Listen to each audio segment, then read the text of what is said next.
It's another beautiful day in Athens, home of the University of Georgia. On this day, the campus is full of students scurrying to class or studying in the sunshine. But here there are special times reserved for excitement and tradition. 5, 6, maybe 7 days or nights a year when a great transformation occurs and more than 80,000 people descend on this southern town under a familiar cry.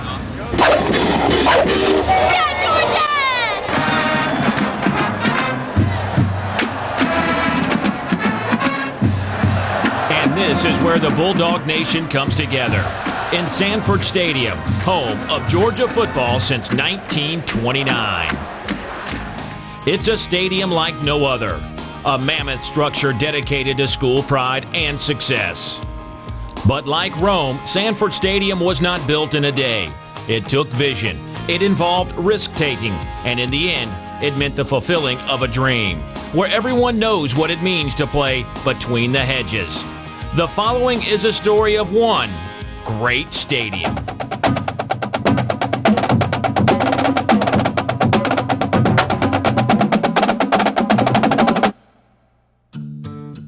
This is the birthplace of Georgia football, a patch of flat land on the north side of campus.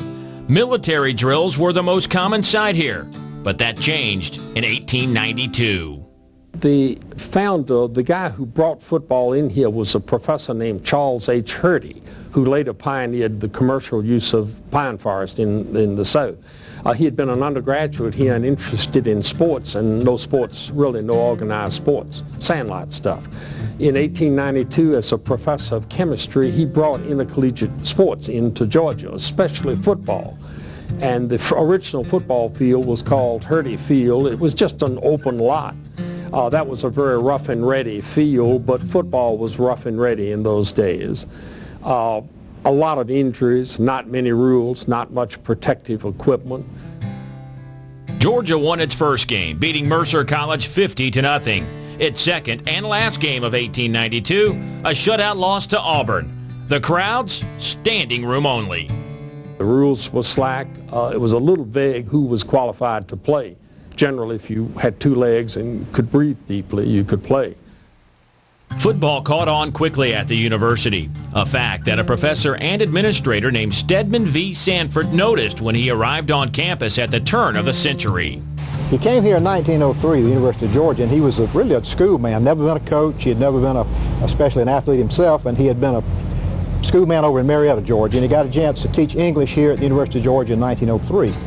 And when he came here, he got involved with the Athletic Association through faculty representation on that group. And he held almost every administrative position you could hold at the university, and was eventually chancellor of the whole system. He was always very active in sports as well. As one of the founders of the Southern Conference, which was the granddaddy of the Southeastern Conference. In 1911, under Sanford's direction, the football venue was moved more toward the center of campus, where wooden grandstands lined part of the field. It was called Sanford Field.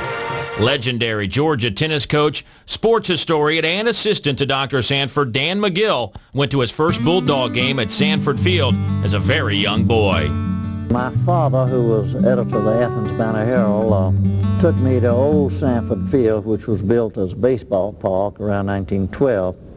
He took me to see a football game there in the mid-1920s when I was 5 or 6 years old, but I don't remember much about it at all. And they had wooden stands with a roof over them, much like sandlot baseball fields and Class D and C baseball fields used to have. But as the years passed, the university expanded its fan base, you could say, by admitting women who clearly got a kick out of the sport, and by getting better on the gridiron. The Roaring '20s ushered in a new era at the University of Georgia. Campus life was relaxed, and students would bend over backwards to be welcomed. Georgia would continue to play at Sanford Field, but the two words people in Athens hated to repeat kept coming up: Georgia Tech. Georgia and Georgia Tech had a long series of real rugged controversy. There had been some real unseemly demonstrations of players and of fans against each other.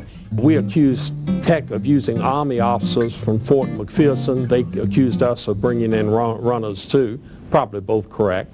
The game ended in a riot when Georgia Tech won, and the Tech players barely got back to the train station and got back to Atlanta, where they had a wreck on the train over there. We didn't have anything to do with that. The Jackets-Bulldogs rivalry on the field heated up, but the battle for fans was clearly won by Georgia Tech, where Tech's Grant Field held thousands more fans for games, which meant Georgia had to travel to Atlanta to play Tech every year, and that was getting old. Georgia from 1900 until 1929 had to play the main rival, Georgia Tech, in Atlanta every year except one year. They played it once, 1916 in Athens. And it upset Dr. Sanford that we didn't have a place big enough to seat all the interested fans. And the goodwill of the people of Atlanta was important to the university. So I don't think Sanford wanted to outdo Atlanta so much as be on an even playing field, so to speak, more than so to speak. And I think it was important to him that the University of Georgia rivaled Tech in facilities as well as in academic programs. So it was then that Dr. Stedman Sanford decided the University of Georgia was ready to go big time.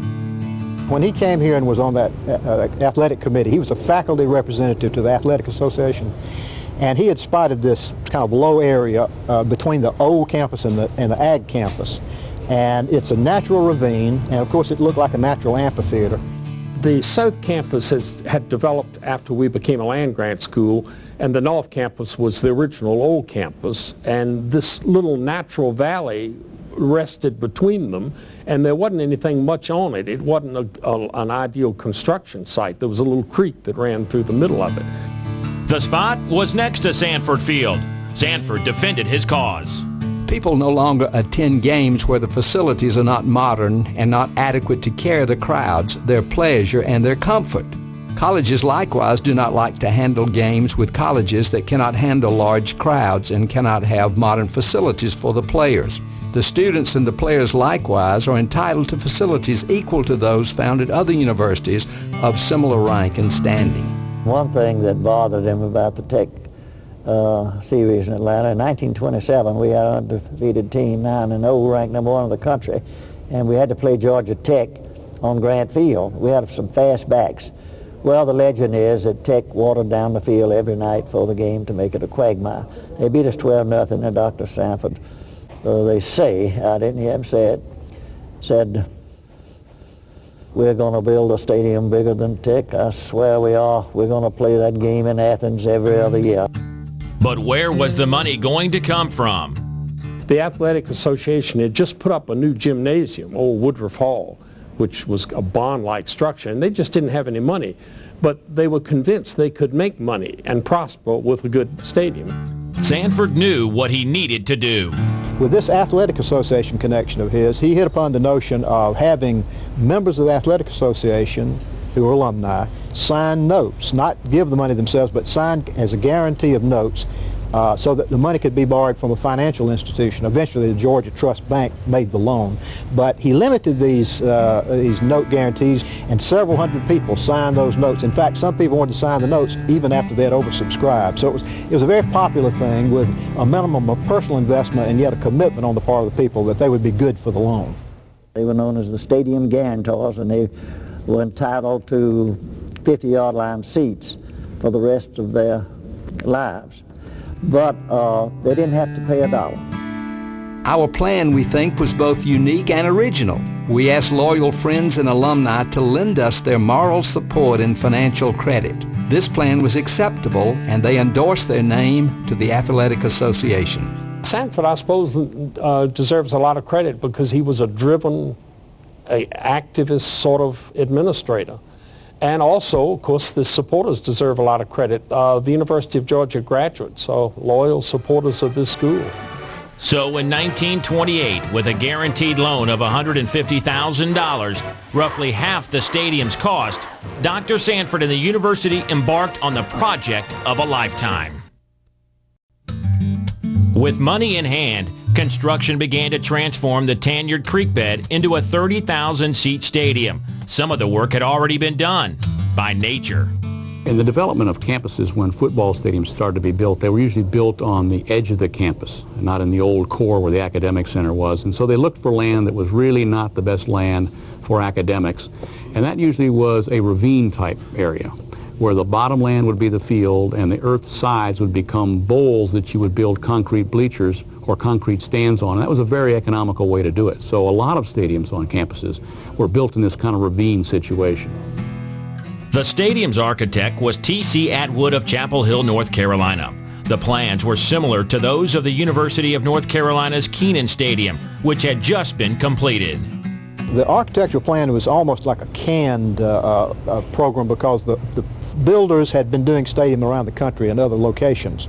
But the location of the facility itself was, I think, really his choice and his decision. I think most people had recognized it's a natural. This would be within sight of where the baseball field was, Sanford Field. But it was now to the east of that location and had these natural embankments that could be used with a minimum of excavation to prepare it.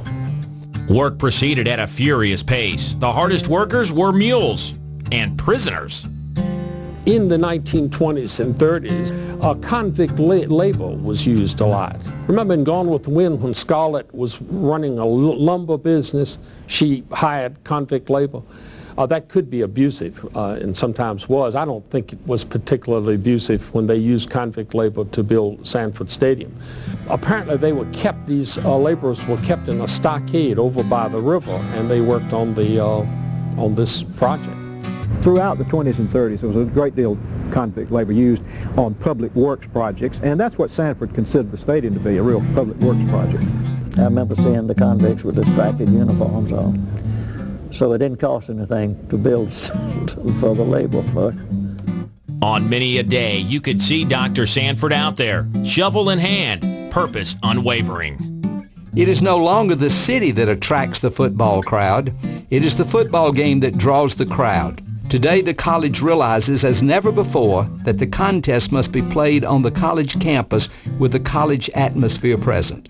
At first they talked about 12,000 seats and then 24,000 seats, and eventually they built a stadium with 32,000 seats. And they were thinking about $3 to $7 a ticket. That meant something to the economy of the university and to the larger community. I expect that's why Sanford was able to get the city fathers to support the project. And the truth is, you couldn't get a good crowd without a good facility. And we were losing games. He couldn't schedule games here without a good facility, and that was a major part of trying to build that stadium.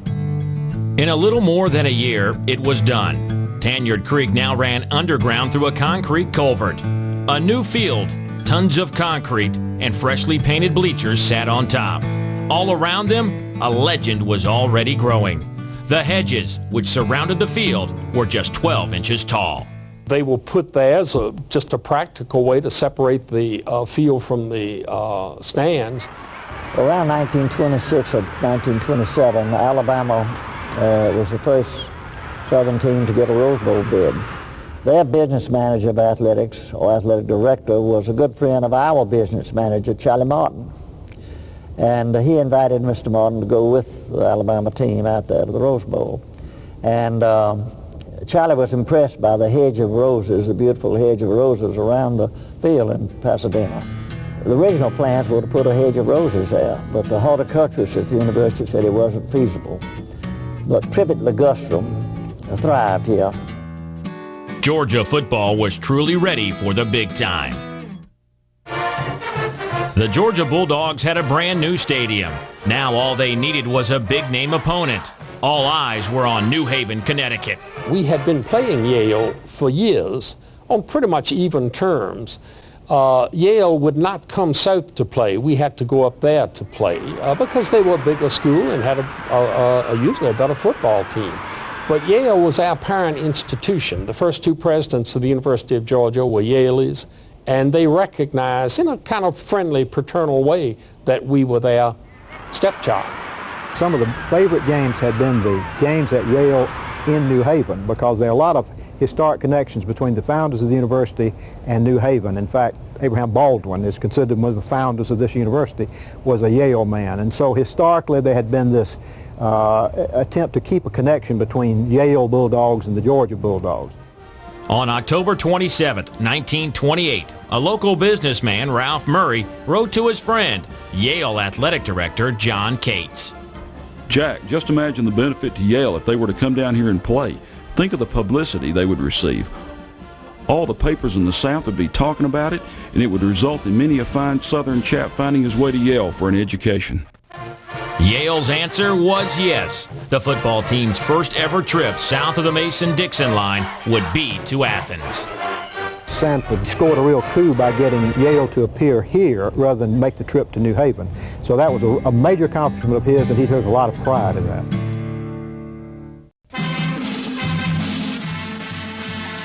October 12, 1929, Yale had arrived by train, met by enthusiastic crowds, and bands were parading in the streets of Athens. Dan McGill was 8 years old.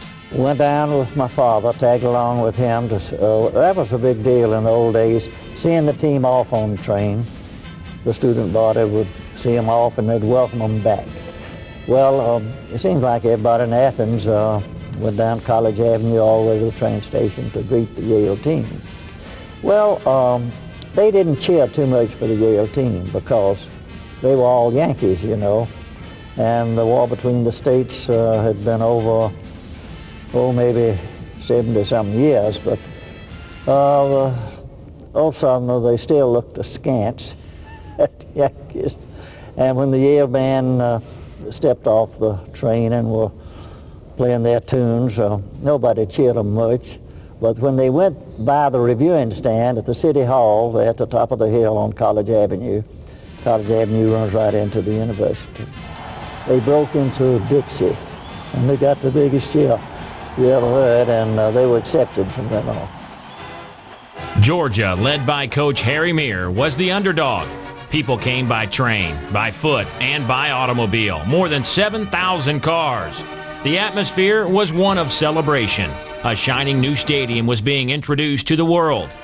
Seats were $3 apiece, not a cheap price in 1929. The place was sold out. I went to the game. I put on my uniform, a full little football uniform I had. The temperature hovered around 90 degrees. It's in October.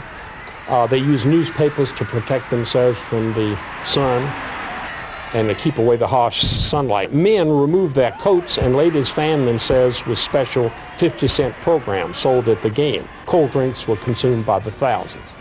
The governors of 9 southern states were here for that occasion.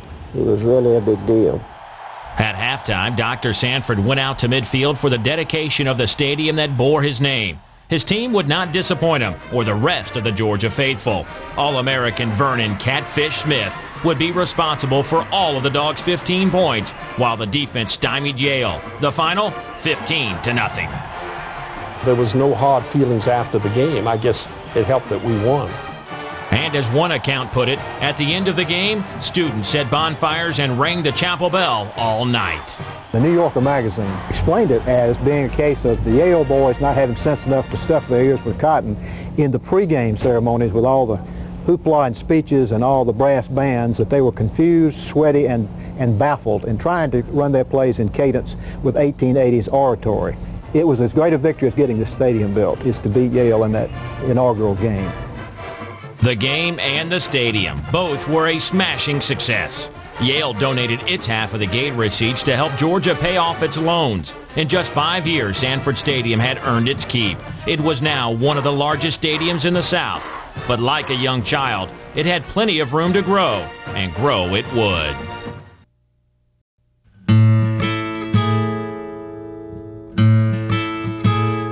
Meet Herschel Scott. Nobody calls me Herschel around here. Everybody calls me Mr. Bulldog. The pride of nearby Monroe, Georgia. I started years ago giving cards and quarters to the little kids. If they say, how about them dogs? And I'd show them the logo here and I'd say, what's that? It's the Georgia Bulldogs. And I like to, maybe I'm selfish, but I like to take credit for them being Bulldog fans now. All of them are Bulldog fans. Monroe, solid Bulldog. I bet there's not half a dozen Tech people in Monroe. He started going to games at Sanford Stadium in 1929, when he could afford it.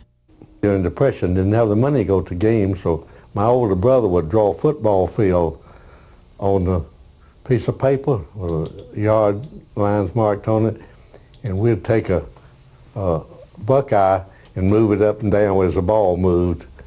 And Marcus Bartley was broadcasting the games back then, and we played on the card table. But eventually, Georgia games became Herschel's, Mr. Bulldog's, obsession. After the war, I started going pretty regular. Then in 58 or 59, I started going every game. I missed one or two between there and 62. But I haven't missed many. I haven't missed one there in 40 years. Mr. Scott's consecutive game streak, 465 games. The final stats will be on his tombstone. Says a bulldog born and bulldog bred. Yeah, a bulldog dead. In the blank, blank consecutive games and blank, blank total bowl games. My daughter will have that filled in when I go to that big football field in the sky. You think there'd be football up there? Today, games aren't quite the same for Mr. Bulldog. And this is the thing I like. They sit down except for the kickoff and maybe a goal line stand. Now they stand up people the whole game. Every time a play starts, they all jump up. And my legs won't let me jump up, so I miss a lot of the games. But he'll always have the memories, especially when Tech was beaten. Clint Castleberry and some of those playing for Tech, they won undefeated. We had lost Auburn.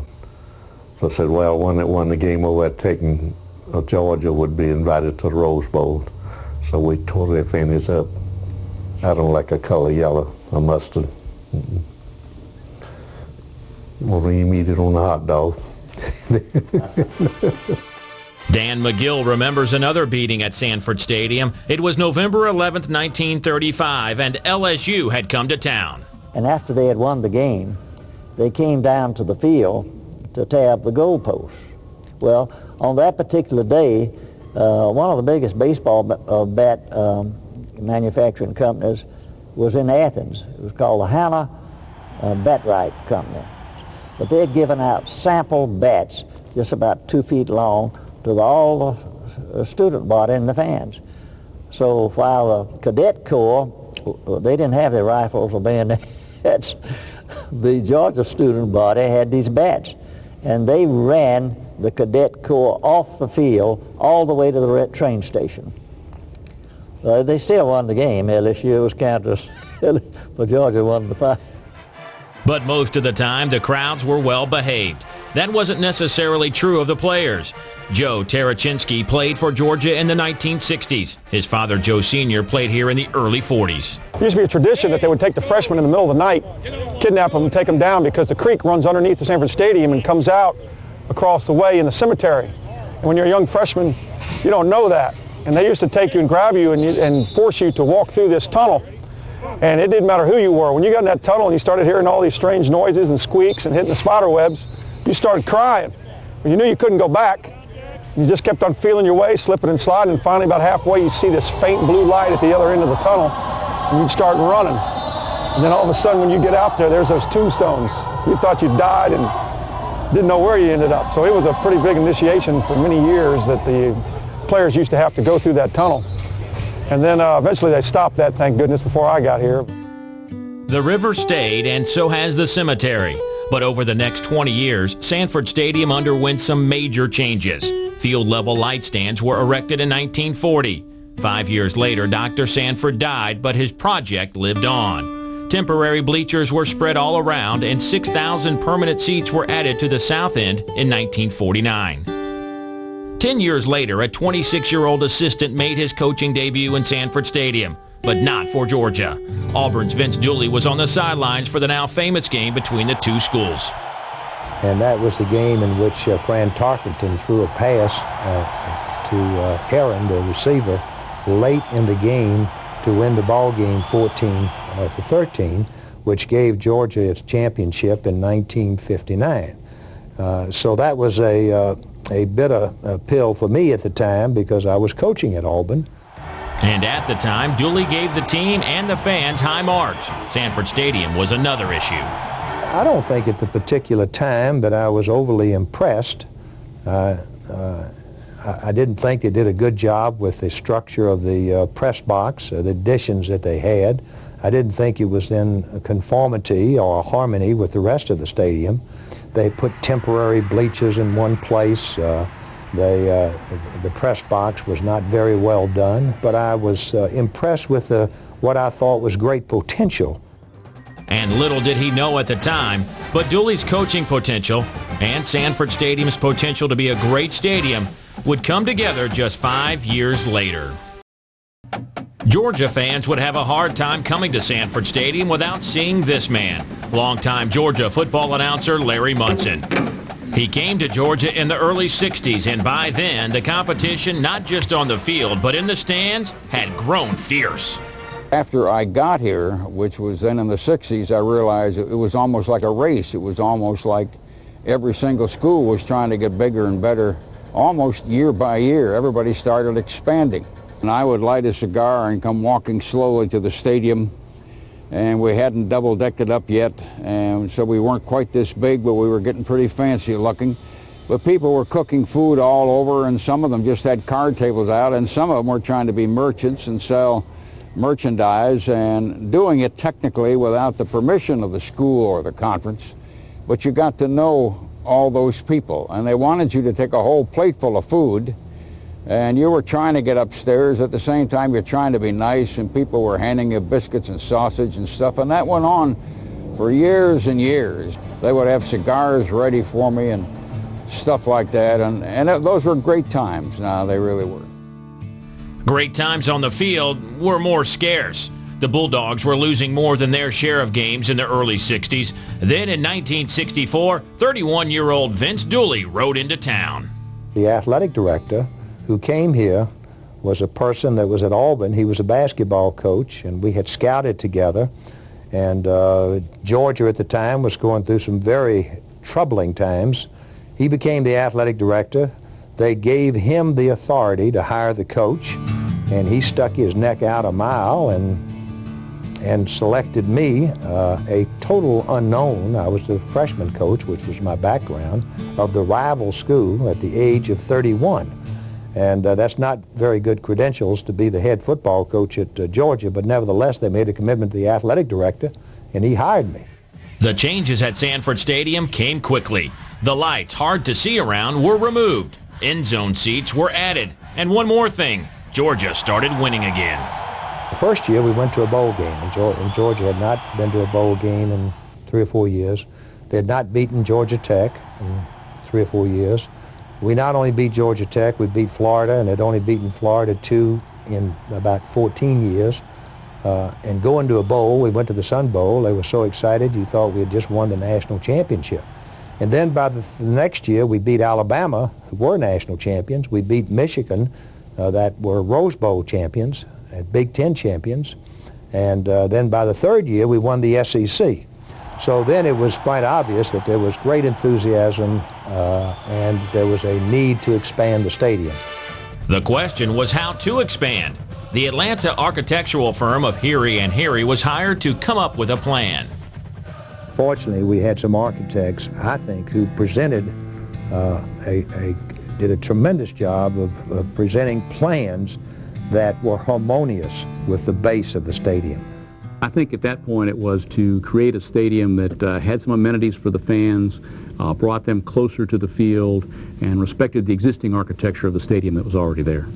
It was a challenge when we got involved in the early 60s because it's a very tight site. That is one of the most urban kind of stadium situations on a campus. There are a lot of adjacent academic buildings, so it was a squeeze to fit the stadium additions and the master plan growth of that stadium within the fabric of that campus master plan. We took a lot of those old temporary seats out, and they were strictly temporary seats. The press box was not well constructed. That was removed. So when we built the first addition in the upper deck, we were able to put a brand new press box in. And again, that was in harmony with the stadium. In the first phases, it was a pretty straightforward addition. We did increase the number of amenities. One of the early stadiums to have club seating in it. So we brought in a club seating which would allow us to overhang the lower seating. and then an upper deck that overhung the club seating. And all that brought the stadium in closer to the field, made it a more intimidating place for the opposing team to try to play in, and it brought the fans closer to the action. It also left room between the edge of the stadium and the academic buildings to the side so that we didn't really encumber any of the other facilities on the campus. The result? A double-deck stadium with 19,640 additional seats. The cost? $3 million. The new and improved 59,000-seat Sanford Stadium premiered on September 23, 1967 against Mississippi State. And once again, the Bulldogs didn't disappoint, winning 30-0. Current Georgia Director of Football Operations Steve Greer played on that team. As a player in 1967, they had just double-decked 1967. When I came here as a freshman in 65, there was no upper deck. It was just, when you came in off of Field Street, it was the top level. You still had the telephone poles for the lights. I've seen all the changes.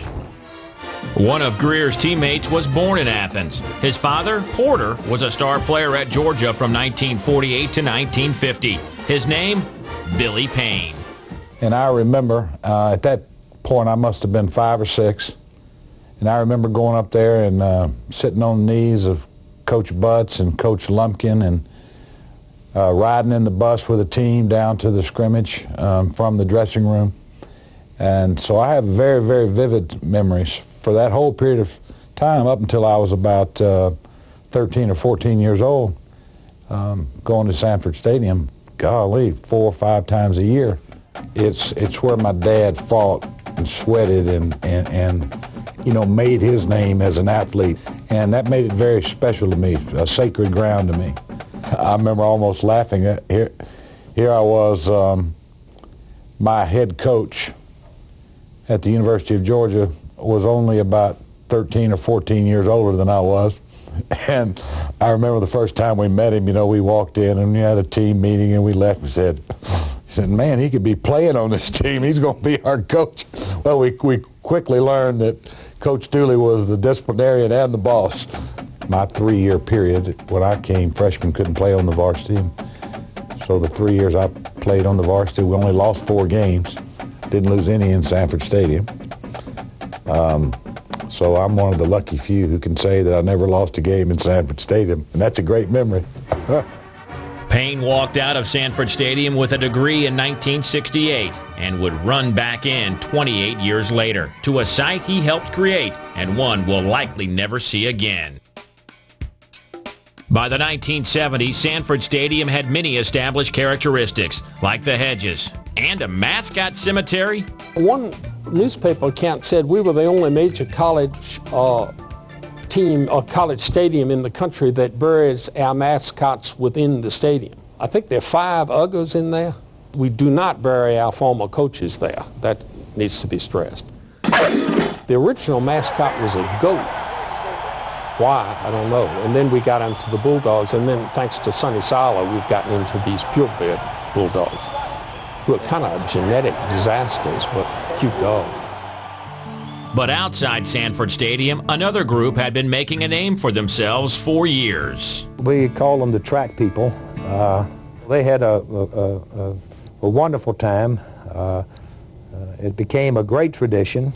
All the color of the place was those thousands, literally thousands of kids who showed up on Fridays and fought for places to get on the tracks, and many of them wrapped themselves up in plastic and slept all night. And I suppose they had a couple of beers, but it was a real good crowd on the tracks, and they got a little raucous, I guess, but there was a good bunch, and that was really part of tradition, I think, at Georgia football for a long time. For many, many, many years, there was just one great big crowd on those railroad tracks, and it became quite a thing for the students to fight for position on those tracks. They were true Georgia fans. I guess a lot of them didn't have the money to get in. I remember the years earlier as a young teenager and going to games with my dad. There were a lot of folks on the railroad that thought that'd be an economical way to watch the dogs play. And I used to laugh. I used to say to my dad, half the stadium's empty. Why are there so many people on the railroad tracks? And And I think he'd say that we had some rough years, and I think he'd say, well, just look at the score. Maybe that'll explain it. But in 1980, the track people finally met their match, on and off the field. First, it was a guy named Herschel Walker. A 5-3, and they run a track with Herschel Walker. Got a hole, 5, 10, 15, 20, 25, 30, 35, 40, 35, 50. There goes Herschel. There goes Herschel. Herschel Walker scores. Hole at the right tackle. Man, did he turn it on when he had to. Suddenly, then the stadium trembles and cracks a little bit. Georgia's greatest player led the Dogs to a 1980 national championship, solidifying an even greater demand for more seats. Coach Dooley had already decided it was time to kill two birds with one stone. When you get that many people together, then injuries set in. We did have somebody that rolled down the hill and had an injury problem, so it was beginning to be a problem. But I was talking to Vince. Says going in a larger stadium. They were talking about the other end from the railroad. Said, well, you know, I have a tradition, people sitting on the railroad track. I said, how much do they pay? How much money does it bring in? He smiled. And the final solution to the problem came when we closed the East End Inn, and the track people did not like that. In fact, I had them come by with signed petitions, how important they were to Georgia's tradition, that the cameras focus in on them. And they didn't mention they've been watching the game free for about 15 years, but nevertheless, they were very proud of their tradition, and but at the same time, it was causing some problems. So once again, Heary was called in. It provided a more intimidating environment. It helps hold the sound more into the stadium, gives the people in the end zone a great view. It did solve sort of the problem of all the people sitting on the railroad tracks watching the game, but that view kind of went away. But it also left the other end open, which is open to the campus, so that the stadium, really the open end, is now a part of the campus. And people can see into the stadium on non-game day, and game day, those in the stands get to see out and look at the rest of the campus. So that's really a great feature. So what did Georgia get for $11.5 million? 20,000 new seats, made with 20,000 cubic yards of concrete and 2.5 million pounds of rebar, now filled with paying customers. Each edition is in harmony with the previous edition or the base edition, so that when somebody observes the stadium, they think that somebody started this stadium from scratch and built it all the way to what it is today. That harmony continued when 4,000 more seats behind the west end zone were built in 1991, but the expansion didn't stop there. The next big move, when it became obvious that we needed to add some seats, but the trend during the 80s and into the 90s was that luxury seats is what some people were looking for and could afford. So we went to build sky suites, and that was a trying experience because, again, the stadium was so much in harmony that we were worried what this would do to it. Nevertheless, once again, they came up with a good plan, and we initially added 30 sky suites, and we sold them out. We planned for 2 levels of skyboxes above the south stands. They're fairly tall. They're not as tall as, say, the ones at University of Tennessee, but because they overhang the deck and they're up high, they have a great view of the field. In 1994, more than 86,000 people could now fill Sanford Stadium to watch a game. What would the stadium's namesake have thought were he still around? I think he would look back now and say, that was my greatest accomplishment. At the time, he saw it as just a part of helping the university and helping young people in Georgia with their educations. He thought with automobiles and the highway system of the 20s coming along, that to have people come from all over Georgia to see the young people and to see sports activities was a real basis for supporting a program. And I think he was as much a fan of education as he was of football. Of course, it never hurts to make people happy on a Saturday afternoon in Athens, and I think that he considered always one of his major goals in life. What was left of Dr. Sanford's vision? The original stands, never in danger of being removed. But what about the famous hedges? Well, that's another story. Billy Payne had been a star on the Georgia football team in the mid-'60s. But 20 years later, he had an idea: bring the Olympic Games to Atlanta. I can remember when Billy first mentioned the fact, we were at a cocktail party years ago, and Billy mentioned the fact that I'm going to bring the Olympics to Atlanta. And I said, Billy, can I get one more beer before I talk to you about it? But a dream had become reality. Atlanta was awarded the 1996 Games, and the man in charge of that effort wanted to pay the University of Georgia back for all it had given him. It was critically important to me that the University of Georgia play a significant role in the Olympics. It was the introduction of women's soccer to the Games as first time as a medal sport. The United States had a great team. I knew it would be an incredibly exciting event. And therefore, there was only one place to have it, and that was in Sanford Stadium.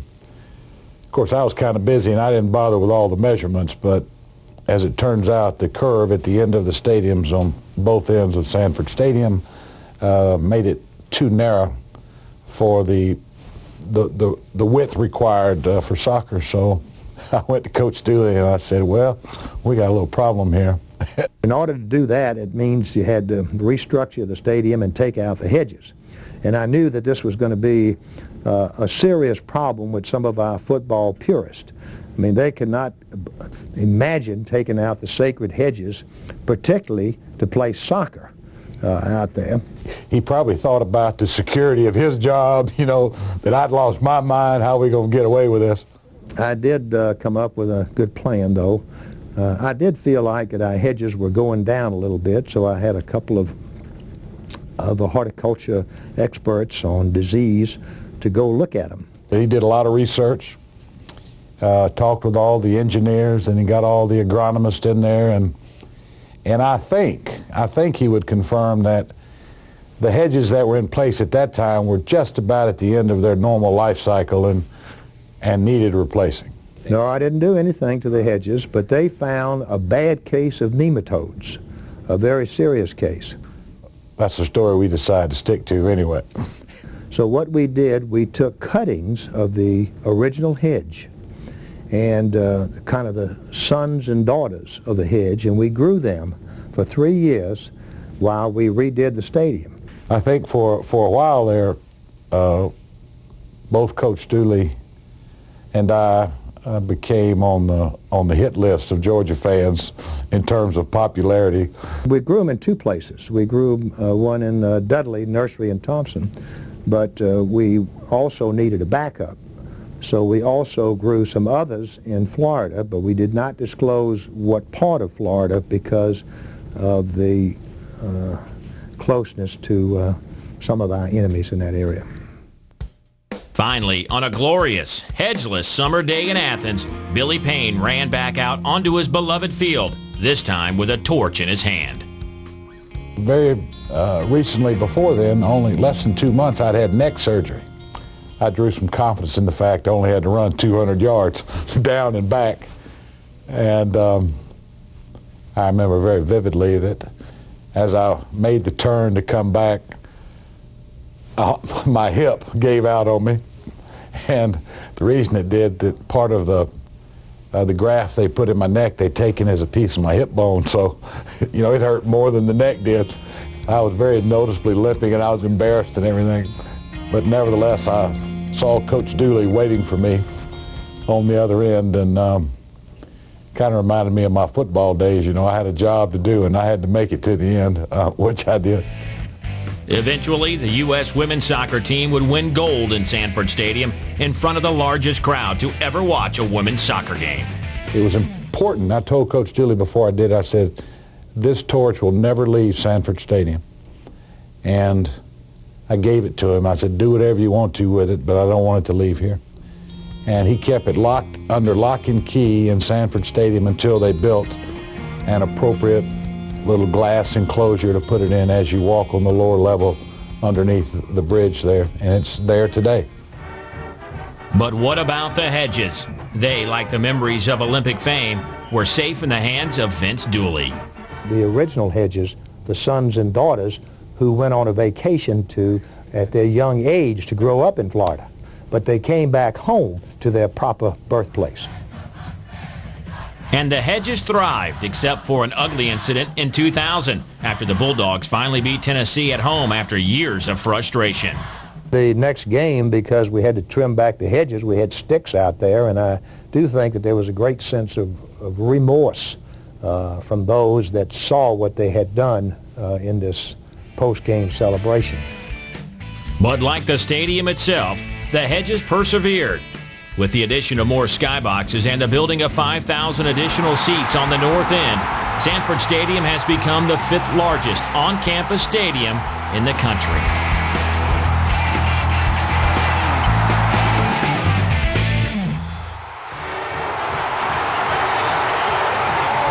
What will the future hold for this great stadium? One thing you can probably count on is more seats. Maybe in the West End zone, maybe not. There's no limit to where we may go. What we don't want to do is close in that end zone because it's so beautiful, but it may be the only place that we'll have left if we have to add seats in the future. It is on the drawing board and has been on the drawing board for years. Actually, the design for the West End zone came in about 1979 ahead of the East End zone. We would hate to lose the capability of being able to look into the stadium from the bridge area and not seeing the panorama of the stadium in the background. I think that would be something we don't want to lose. And that would be to put in a bowl similar to the upper deck on the east side.